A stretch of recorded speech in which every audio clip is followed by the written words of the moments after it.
Hey, what is up, guys? I am here to give you my Extreme Rules 2013 prediction, and this pay-per-view was a pretty good pay-per-view, and I'm going to talk about that throughout the night. Let me just get my phone.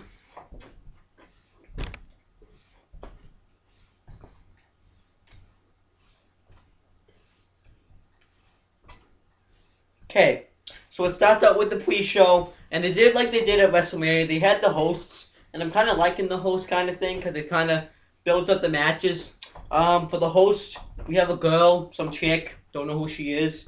Then we have Wade Barrett, Titus O'Neil, and Mick Foley. They're just kind of talking about the matches. Don't really need to say much. Then we have Then we have Tony Dawson and Josh Matthews on commentary.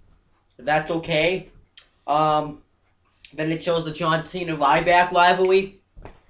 Then it shows that they did extreme moments on the top three extreme moments on this, and the number three was when Kofi Kingston did the high cross body to Sheamus through the table to win the United States Championship.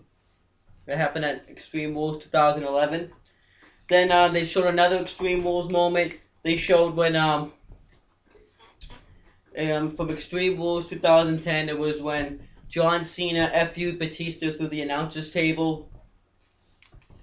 Wow, that's gay. My phone decided not to come. And then it shows the Triple H Brock Lesnar rivalry. Then we get Cody Rhodes versus The Miz. Okay match. Miz goes to go off the top rope and he gets caught in the figure four leg lock, and The Miz makes Cody Rhodes tap for the win. Nothing much to it. Then it shows the final Extreme Rules moment. And then the final one is when Brock Lesnar last year did that high knee to John Cena.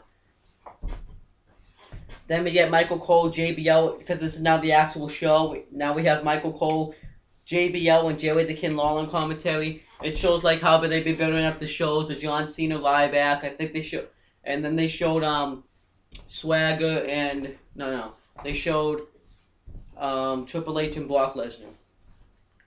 Then we get Chris Jericho versus Fandango. Yeah, we get so that they actually had a pretty good match. I think the WrestleMania match was a little bit better. Chris Jericho just kind of takes it to him. Does a high flying moonsault. Does a high flying kind of chop kind of thing to Fandango. Taunts on the announce table. Fandango does a huge kick to Chris Jericho. He dominates him. Then Chris Jericho gets the wall to Jericho and Fandango grabs the ropes. Fandango goes to go off the top rope to do the leg drop, and then Chris Jericho catches him into a cold breaker for the win.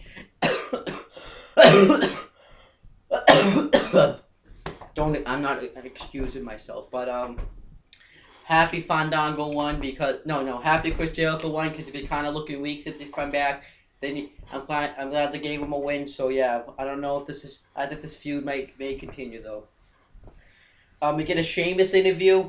He's talking about his match with Mark Henry. I don't remember the exact words he said, but he said he's gonna drag Mark Henry around. Then we get Kofi Kingston defending the United States Championship against Dean Ambrose with Seth Rollins and Roman Reigns. Seth Rollins and Roman Reigns leave. I did it off the live stream, so it kind of cut out a little bit. But we did see it, though. Dean Ambrose did a double arm suplex off the top turnbuckle. Kofi Kingston hits the Trouble in Paradise and on Ambrose, and he lands outside the ring. He's kind of knocked out. Tries to pin him, but Ambrose kicks. He gets one of his fingers on the ropes. He goes to do it again, but he gets caught in the ropes, and he does that Facebook Bulldog move. And then Dean Ambrose becomes the new United States Champion. Happy he's the new United States Champion. Life's a wonderful thing. WWE app. They hype up the app. Then it shows Sheamus versus how they've been building up the Sheamus Mark Henry rivalry. Then we get Mark Henry versus Sheamus in a strap match. I actually think this was a pretty good match. Nice back and forth action. I like what they did with this match. And you had the lights again like they did with JBL and Eddie Guerrero. What parts in this match was when Sheamus was like on the apron of the ring, and he was trying to run around to touch the corners there, but he failed. Then Mark Henry started whipping Sheamus with the strap. They went on the outside. Sheamus choked him, Mark Henry on the outside with the strap around the steel post. Then he kind of whips him. Then one point Mark Henry does like awesome spine buster to Sheamus, and then he tries to lift him up um to lift him up and grab and put him around and touch the corners. But as he's touching him, Sheamus is touching him as well, and then he sees that all the lights are lit up. So then Mark Henry, so then doesn't move to stop it. Then eventually Sheamus ends up touching them all, and then Mark Henry tries to go for the world's strongest slam, but he fails, and he gets hit with the blow kick, and then Sheamus wins the match. And that's how you win and then that's it. So Sheamus won. Kind of surprised. I was expecting Mark Henry to get the win because I thought they were gonna give him like a monster push again, but I guess that's not gonna happen. What can you do? Then we get AJ Lee backstage. She's talking to Dolph Ziggler on the phone. Caitlyn comes up and says that she must be pretty distracted after her since Dolph Ziggler has a concussion. She says that you're not the only headache of his life. Dolph Ziggler is. She says kind of like crazy stuff. Then she says Looney Tunes. Then AJ says something, and then Caitlyn attacks it, and then Caitlyn attacks, and they blow into referees break it up. So that was really it. And then we get the WWE WrestleMania 29 DVD ad. We get Jack Swagger with Zeb Coulter versus Alberto Del Rio in an I Quit match, and the winner becomes the #1 contender to the World Heavyweight Championship. Zeb Coulter cuts a promo about how how they're sending it and stuff, like the people in power are lying to us, and they're looking for bad people, but they really aren't. And he talks about how Del Rio's gonna quit, and Swagger's gonna make Del Rio quit in 3 different languages, and he's going to become, and Swagger will be the new World Heavyweight Champion. So then we get the match. The match was actually I really liked this I Quit match. It was really good. So what ends up happening is they fight on the outside. Swagger whips him with a kendo stick, and then he exposes the turnbuckle, and asks Del Rio if he wants to quit. He says no. Jack Swagger Del Rio slams Swagger's arm on the steel steps to try to weaken it, and he asks him if he quits. He says no. The ref asks Swagger if he quits. He says no. Then they get in the ring. Del Rio and Swagger are still fighting, but then Swagger ends up whipping Del Rio with a kendo stick while he's like tied to the ropes, and he says he's not gonna quit. Then Del Rio does the cross arm breaker over the ropes, and he doesn't quit, and Jack Swagger doesn't quit. He goes to get a chair. Del Rio does the enziguri, doesn't quit. Del Rio does a little bit of a comeback. He does that and he kicks him in the head. Then he does that backstabber move. He whips him with the kendo stick. Does that backstabber move while his kendo stick's by his jaw. Then Del Rio and does the cross arm breaker. Swagger reverses it into the ankle lock. Happens a few more, and then he gets it when Swagger's in the ankle lock. Del Rio's telling Ricardo, don't throw the towel in, don't throw the towel in, don't throw the towel in. But then Ricardo goes to attack Ricardo Rodriguez. He throws the towel in. Then Swagger wins the match. But a referee comes out and says Ricardo didn't throw the towel in. So then the referee that was refereeing the match asked to see tape from the truck. It shows what happened. So then they continue they restart the match if Del Rio can continue. Now of course he can. Del Rio gets Swagger to the cross arm breaker, and he quits. So Del Rio is the new #1 contender. I like the match. Hopefully Jack Swagger, they can continue to do stuff with Swagger. I can see him going into a feud maybe with like Sheamus or Randy Orton or something like that. I don't want to see Jack Swagger just get moved down again because they just don't need it. But Del Rio versus Ziggler for the world title should be good. Then it shows that the "Don't try this at home" ad. Ryback interview, he talks about how he's been screwed. He should have been the WWE champion 6 months ago, and he's been playing under his rules. That's pretty much it. Then we get Team How No, which is Kane and Daniel Bryan defending the WWE Tag Team Championships against Seth Rollins and Roman Reigns in a Tornado Tag Team match. Um, that was actually a really good match. I really liked this match. Daniel Bryan and Kane did the drop kick with the springboard backbreaker move. Then Rollins and Reigns double suplex Kane. Um, they dominate Kane. Daniel Bryan does the suicide dive on the outside of both of them. Then one point, Daniel Bryan puts the no lock in on Roman Reigns, but Seth Rollins is able to break it up. Then Kane chokeslams Seth Rollins, and then Roman Reigns spears him. No, Roman Reigns first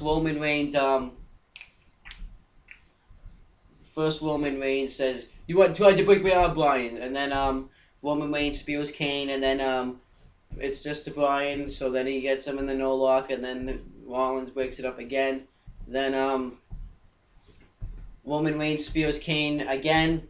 Then Rollins and Reigns Roman Reigns has Bryan up like this. Then Rollins does a high knee and pins him for the victory. Great match. I really liked that match. The hosts talk about what's been going on. We get Big Show versus Randy Orton in an Extreme Rules match. This match was pretty boring. I didn't really like this match too much. Big Show just kind of keeps beating Orton up from the outside and tries to grab kendo sticks to hit him with, but it keeps failing. He just breaks them. Orton grabs the ladder, fails. Big Show grabs like ladders and chairs and puts it on the puts the chairs under the ladders, and then Big Show misses Orton. Then after this, Big Show looked weak. He got the DDT, the RKO kicked out, hits him with chairs, hits the RKO on the chair, and then he hits the punt, and then Orton wins. So Big Show looked really kind of weak in this match. Orton winning, not surprised. I kind of thought Big Show was gonna win. I don't know. I just didn't really care. Didn't really care about that match. So let's just get on with the next match. Now we have John Cena defending the WWE Championship against Ryback in a last man standing match. This match was boring in the start, then it got good at the end. I'll just say the stuff that happened. Ryback last calls slows him, like he does the last call throw to Cena through the bottom of the table. Cena does the FU to Ryback through the table. Cena powerbombs Ryback. Ryback spears Cena through the barricade. Then they fight in the crowd. Ryback grabs one of those Pepsi things and hits Cena with it. Then Cena does a splash through the table. He gets a fire extinguisher and blows it at turns it on and blows it at Ryback. Then he hits Ryback with the fire extinguisher twice. Ryback gets up. Cena goes for the FU on the outside. Ryback reverses it and he picks Cena up and puts him to the spot. Those little spotlights, electrical equipment, and the referee calls for EMTs, and then that's how it just shows them being checked on. Technically, Ryback should have won the match because they did help Ryback get up. So I don't know why Ryback didn't win, but oh well, it is what it is. I thought it was funny. Then we get a payback ad, which is the next pay-per-view coming up. It shows Randy Orton with voices in his head, and then Randy Orton says, "Payback," and then it just kind of says the pay-per-view name. It was pretty funny. Then we get Brock Lesnar with Paul Heyman versus Triple H in a steel cage match. I missed most of the match because we had some technical difficulties. But I did know that I did see Triple H ambush Lesnar, and Lesnar hit how Lesnar knee got injured when he hit the cage. Then I didn't see how the chair came in though, but I know the chair was there. Let Triple H hit Lesnar with the knee with it. Figure 4 leg locks him. Gives him the sharpshooter. Then Triple H pulls out the sledgehammer. Then Paul Heyman tries to interfere, but Triple H pedigrees him. Then Then eventually Paul Heyman low blows him, and then Lesnar hits him off the head with the sledgehammer, then hits the F5 on Triple H for the win. Not the best match they've ever had, but I'm glad Lesnar won the match because I would have been kind of pissed if he lost because would not have made him look like a monster. I think this feud should be over because they've already had three matches, and Lesnar's the better man now. It doesn't matter how it was done. It was done. Um, I think now Lesnar's probably going to be taken off WWE for a little bit. And so will Heyman since CM Punk is his client, and Brock Lesnar is his agent. So there's really nothing that Heyman can really do. So we're not going to see Heyman. So that's pretty much it for Extreme Rules. And that was a good pay per view. But let me just say this right now: the pay per view was good, but how can Raw do? How can Raw do is the real question. Because Raw for the past 3 weeks have been shit. You know what I'm saying? So what's the point of watching the I saw Raw and the Raws have been shit lately, so what's the point? Yeah, that's what I'm saying.